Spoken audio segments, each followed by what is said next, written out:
É, Dá pra entender muito bem. só que o cabeça falando, não, vai flopar isso aí. Abaixa a Então, bola, vamos com calma. porque o que acontece? O tal do cabeça que a gente está falando aqui é ninguém menos que Michael Eisner, que era o chefão da Disney naquela época. Michael Eisner, a gente até comentou um pouquinho sobre ele em outros episódios. Ele chegou na Disney nos anos 80, vindo da Paramount.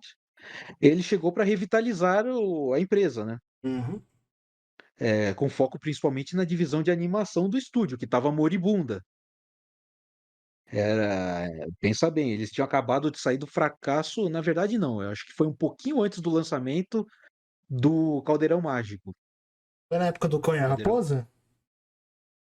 não, não, foi depois do Cão e a Raposa e antes do Caldeirão Mágico, foi acho que em 1984, Hum, que a Disney já estava sofrendo naquela época, e o Caldeirão Mágico estava muito caro, estava com uma produção muito complicada, eles estavam sofrendo para fazer aquele filme. Aí foi nessa época, nesse contexto, que o Michael Eisner chegou ali junto com o pessoal, né, com o Frank Wells, o Katzenberg, enfim. E eles chegaram para dar essa renovada na Disney. uhum, Deu certo, assim, teve o fiasco do Caldeirão Mágico, né, que já estava não tinha jeito, o Caldeirão Mágico era uma tragédia anunciada. uhum, Não tinha muito o que fazer ali, mas os filmes seguintes já começaram a ter cada vez mais e mais sucesso. Tivemos o Ratinho Detetive, o Oliver, e aí veio a nova era de ouro, a renascença da Disney. uhum. Aí vieram A Pequena Sereia, a Bela e a Fera, tudo mais. Todos esses filmes que a gente conhece e adora. Porém, nem tudo eram flores. Já a partir de meados da década de 90, começou a ter muita briga no alto escalão da Disney. O Frank Wells, por exemplo, ele faleceu em 1994 e o Katzenberg estava de olho na posição dele, né? O Katzenberg estava fazendo uma espécie de lobby para ser nomeado para o posto que era do Frank Wells. É o famoso na hora do almoço falar, sabe, eu ficaria muito legal naquela sala dos CEOs, né? Então, é aquele lobbyzinho, né? E o Katzenberg, inclusive, estava crente de que o Michael Eisner ia nomear ele, né? Uhum, Acabou não acontecendo. Não aconteceu, o Katzenberg rompeu com a Disney e foi fundar a DreamWorks.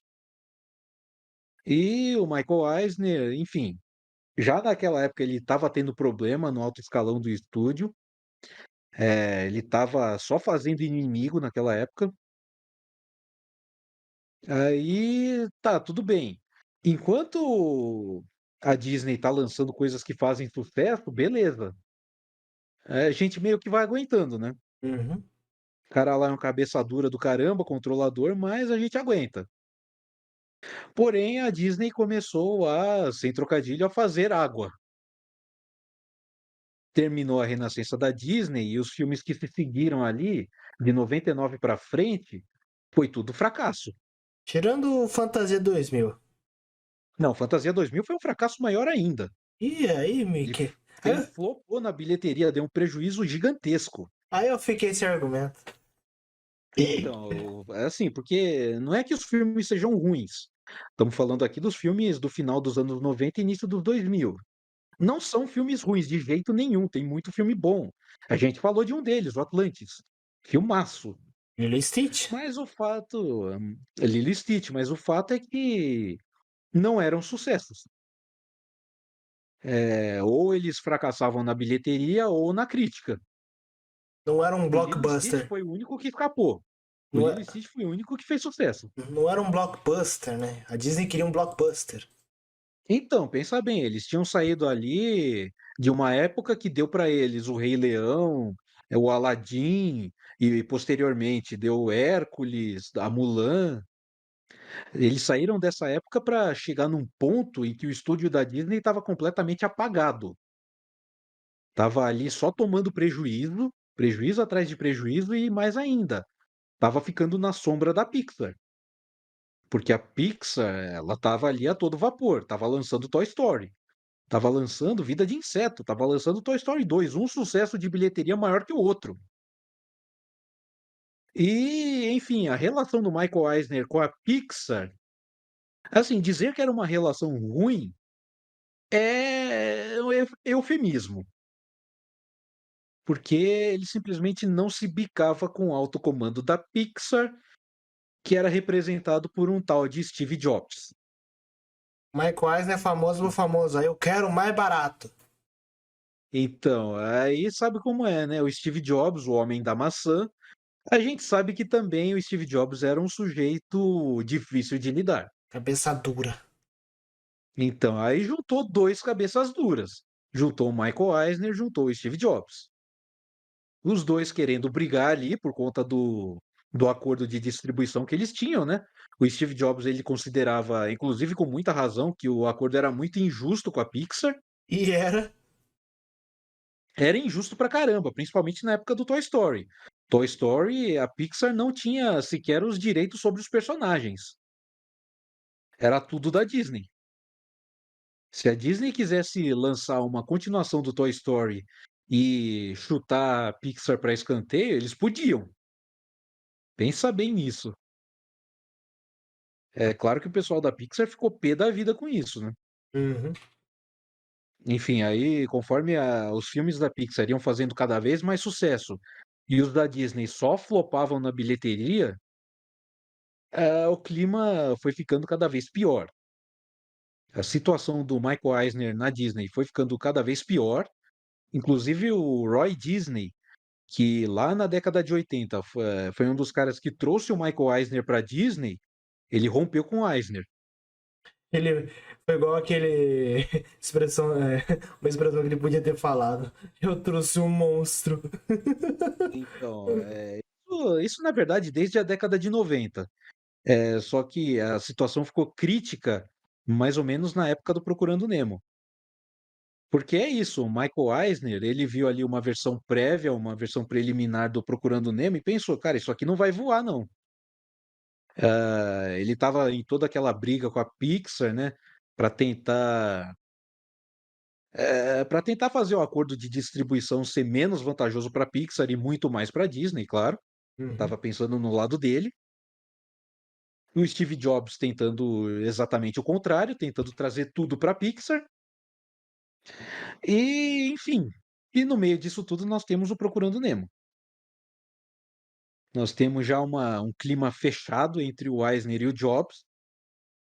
Nós temos ali o Eisner toda hora se convencendo, não, a Pixar agora a Pixar tropeça. Uhum. Agora esses caras vão aprender um pouquinho ali. Agora esses caras vão baixar a bola.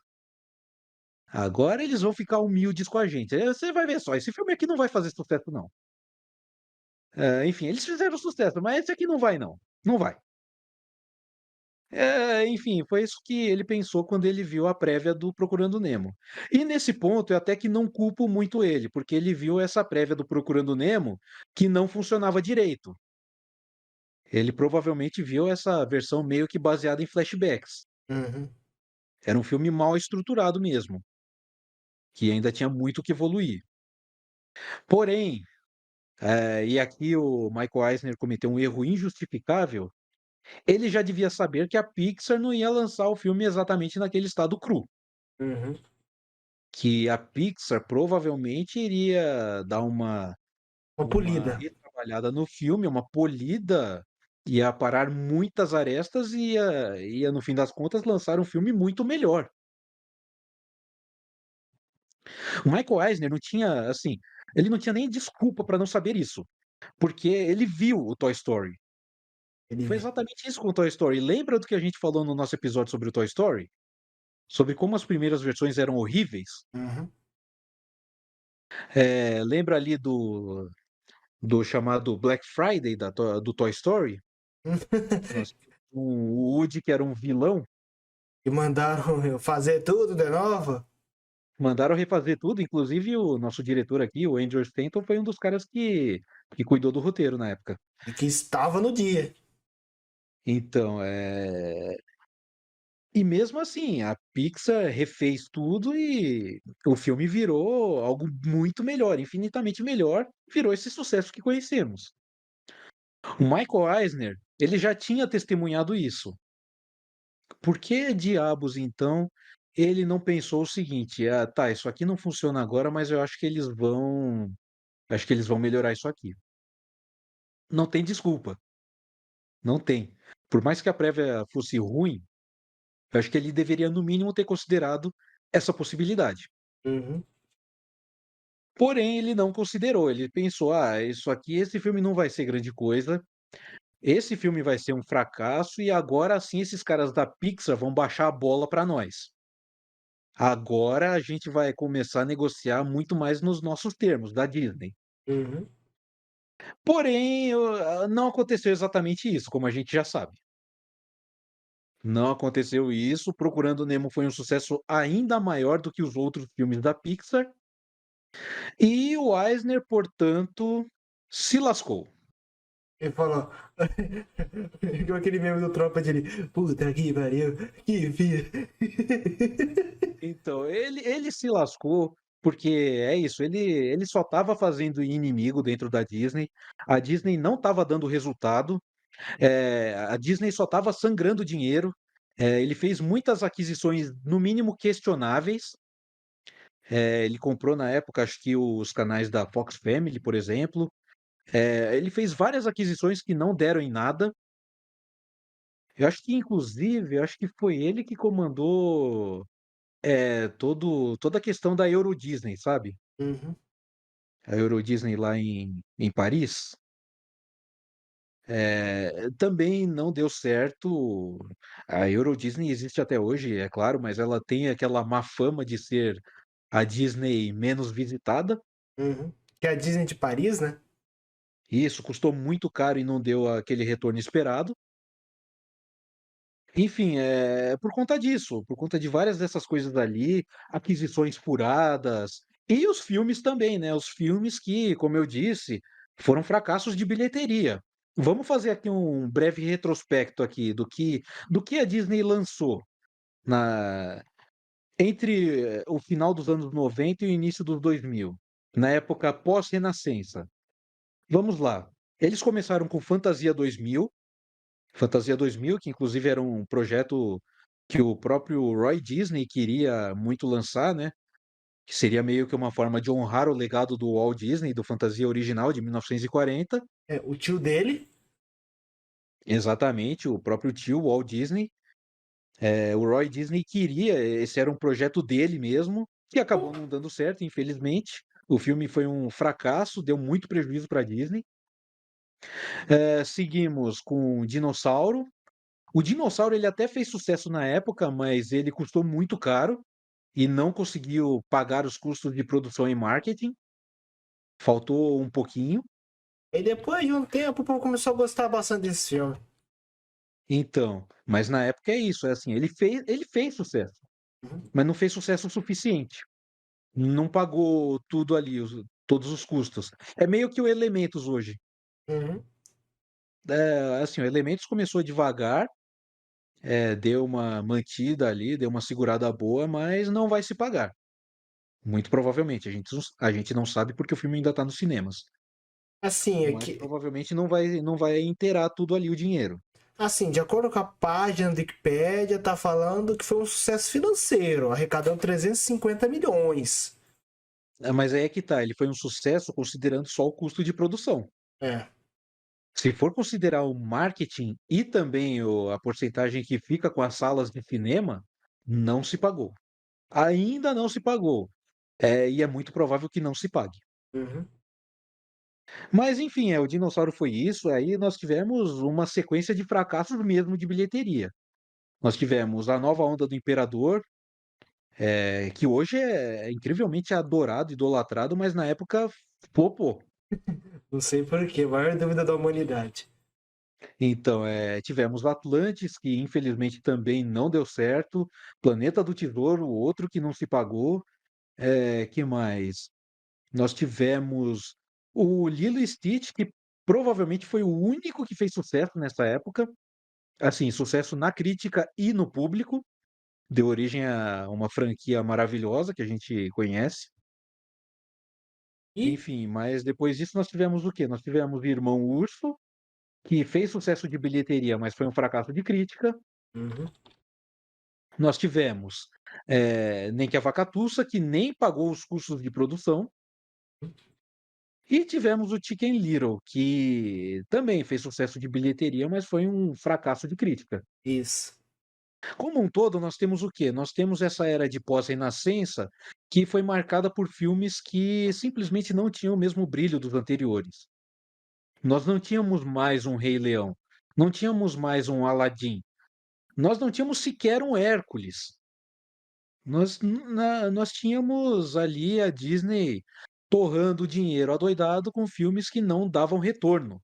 Filmes que pra bilheteria eram filmes B. Isso, e isso é uma coisa preocupante, porque a Disney era a número um nos estúdios de animação, né? Uhum. Era para eles estarem no topo.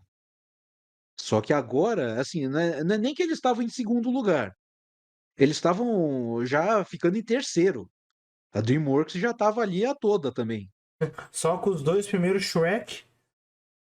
Então, e inclusive isso foi uma das coisas, né, que levou não só a todo esse problema com o Michael Eisner, como também a ideia que surgia na Disney de eles comprarem a Pixar. Então, tá maluco. Imagine a Disney perder a Pixar pra DreamWorks. Então, não, é que a DreamWorks eu acho que não daria muito, porque a Pixar precisava de um distribuidor. Uhum, A DreamWorks, ela é só um estúdio, ela não distribui. uhum. Assim, bom, depende da época, na verdade, né? Mas enfim, mas, por exemplo, em 2004, exatamente por conta desse atrito do Jobs com o Michael Eisner, o Steve Jobs chegou a falar: olha, nós não vamos mais negociar com a Disney, nós estamos procurando outro parceiro comercial. Nós queremos outra distribuidora. Isso Ima- foi bombástico, né? Foi uma bomba nuclear na época. Imagine o ramo da Bolsa de Valores, né, Ricardo? Meu Deus do céu. Então, isso foi bombástico, porque, bom, a Pixar produziu os únicos filmes de sucesso da Disney naquela época. Uhum. E era uma inovação E 3D. então, era o estilo de animação que estava crescendo. E Imagine, aí, Ricardo, naquela época lá. DreamWorks, Warner Bros. E Fox vendo a Pixar moscando. então, não, a DreamWorks não, mas a Pixar, ela chegou a negociar com a Warner Bros, chegou a negociar, acho que com a Sony Pictures e não sei se com a Paramount. A f- cê- A cê- Warner e não era a Paramount, era a Fox. É. olha lá, a Disney moscando. A Pixar lá. Então, né, aí já tinha, eles chegaram a conversar ali, eles conversaram com a Warner, com a, com a Fox e também com a Sony Pictures. Acabou não indo para frente, mas só essa notícia já era um sinal vermelho dentro da Disney, de que o Michael Eisner estava tão preocupado ali em, assim, já tinha virado algo quase que pessoal, Mas, em brigar com Steve Jobs, que estava pondo em risco uma parceria extremamente lucrativa para os dois.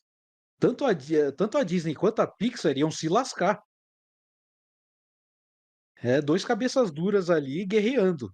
a Disney pensou: temos que se livrar de uma pessoa. Então, porque o que acontece? Exatamente por conta do sucesso do Procurando Nemo, o Michael Eisner ficou completamente sem munição. Foi Ficou sem ele que defesa. falou: ó, esse filme vai flopar e os caras da Pixar vão abaixar a cabeça pra gente. Não aconteceu isso. O Procurando Nemo foi um sucesso ainda maior. A gente vai falar dos números dele, dos superlativos números dele mais pra frente. Mas enfim, foi um sucesso ainda maior do que os outros filmes da Disney e Pixar. E, enfim, levou o Steve Jobs a uma posição muito mais confortável nessa briga. E também, Ricardo, segunda maior bilheteria de 2003 e vencedor do Oscar. E Mike Wise Então, não tinha defesa nenhuma. se lascou. E foi aí que o Roy Disney, sobrinho do Walt Disney, ele começou a campanha dele, né? Ele já tinha feito lá na década de 80 uma campanha Save Disney, ou seja, salvem a Disney. Foi essa campanha Salvem a Disney dos anos 80 que trouxe o Eisner e companhia para o estúdio. Uhum. Agora, ele lançou uma outra campanha em 2004, 2005, uma nova Save Disney. Só que agora para tirar o Eisner do comando. Para tirar ele do comando e ele conseguiu, ele fez um lobby ali, praticamente acho que pegou o quê? Pelo menos 40% dos acionistas. Tá louco. Assim, dos acionistas membros do conselho. Ele conseguiu formar ali uma toda uma Um, coalizão mo- para um motim. isso, um motim. Porque é isso, o Michael Eisner já tinha tirado o Roy Disney lá em 2002, eu acho. Olha a cagada, Pouquinho antes pouquinho antes do Procurando Nemo. tirando o sobrinho do fundador, apenas. Olha a cagada. Então, pois é, tirou ele do conselho. O Roy Disney ainda tinha ações, evidentemente, mas não participava mais da tomada de decisões. Não era mais do grupinho do topo. Então, enfim, aí agora, com essa situação, era a hora do Roy Disney reagir, não é? Uhum. E, enfim, com tudo isso, com toda essa série de fracassos que a Disney teve no começo dos anos 2000, sendo os únicos sucessos os filmes da Pixar, que era exatamente o que o Eisner estava pondo em risco.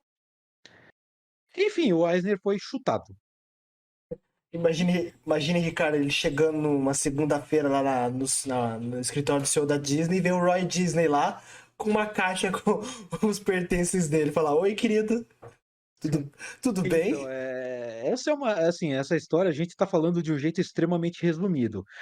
Se a gente for falar todos os detalhes, é uma coisa muito complexa e que rende um episódio à parte. Mas enfim, o que a gente precisa saber é isso: o Procurando Nemo foi a bala de prata que matou o Eisner na Disney, Uhum, porque o Michael Eisner não botou fé no filme, o Michael Eisner usou ele achando que: "Ah, agora sim os caras da Pixar estão ferrados com a gente, uhum, agora eles vão ter que fazer tudo que a gente manda". uhum. E isso não aconteceu. Procurando Nemo foi um sucesso. O Steve Jobs estava lá numa posição confortabilíssima para negociar. E o Eisner, que punha essa parceria em risco, foi convidado a se retirar. E aí, bom, na sequência entrou o Bob Iger, que inclusive Ah, é o atual, é o atual cabeça da Disney. não! Enfim, só que o Iger, assim, uma coisa que ele fez certo foi reatar a relação com a Pixar. O Bob Iger quando estava lúcido. Então, porque ele era, assim, ele era amigo pessoal do Steve Jobs, ele fez amizade com o Steve Jobs na época, e aí ele conduziu toda essa negociação, né, uma negociação inclusive já no sentido: "Olha, o que você acha de a gente comprar a Pixar?". Enfim, foi todo um processo de negociação, ele inclusive escreveu sobre isso, tem ali disponível para quem quiser consultar. Enfim, aí por conta disso, não só a Disney e a Pixar reataram, como a Disney comprou a Pixar em 2006. Foi. E Que foi a notícia que da Bolsa de Valores foi a. Vum. não, foi uma das maiores aquisições da história. Enfim, e aí, por conta disso, todo o departamento de animação da Disney foi reestruturado. Eles inclusive deixaram ali meio que o pessoal da Pixar no comando. O John Lasseter se tornou o cabeça da animação da Disney na época. Uhum. Enfim, mas é isso, essa é a história. O que vocês precisam saber é, o Procurando Nemo fez história até dentro da Disney, também.